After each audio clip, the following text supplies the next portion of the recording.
Have our correspondent Ramesh Ramachandran online.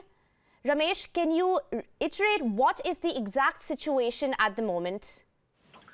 Right, Devina. So these are very sketchy information coming in from Washington and from the Pentagon. But what we're given to understand is that the U.S. Navy has launched 50 to 60 Tomahawk cruise missiles from 2 U.S. Navy destroyers in the Mediterranean.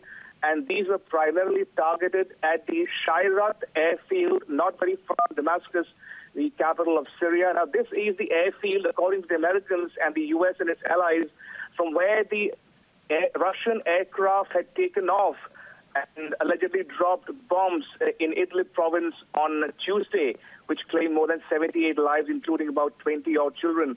So this is the latest information coming in from the Pentagon, the U.S. Department of Defense, saying that the U.S. Navy has launched 50 to 60 Tomahawk cruise missiles from 2 U.S. Navy destroyers in the Mediterranean.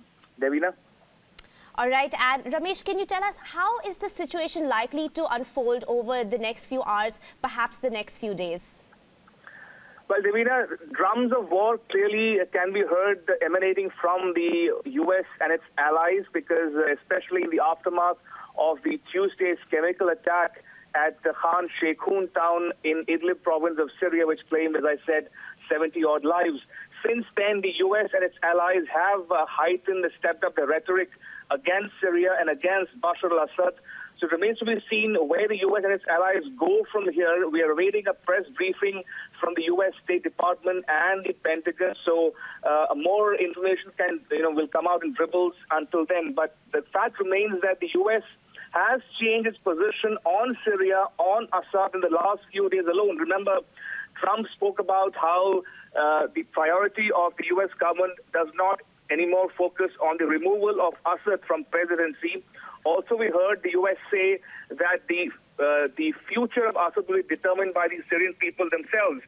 But we now see the Syrian forces being targeted by American cruise missiles. So it remains to be seen where the U.S. and its allies go from here. Remember, this is a clear, straight from the American playbook in 2003, for instance, when before they launched the Iraq war, they had drummed up arguments in favor of a military intervention.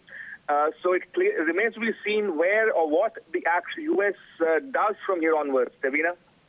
All right, Ramesh, thank you very much for that update on breaking news from Syria.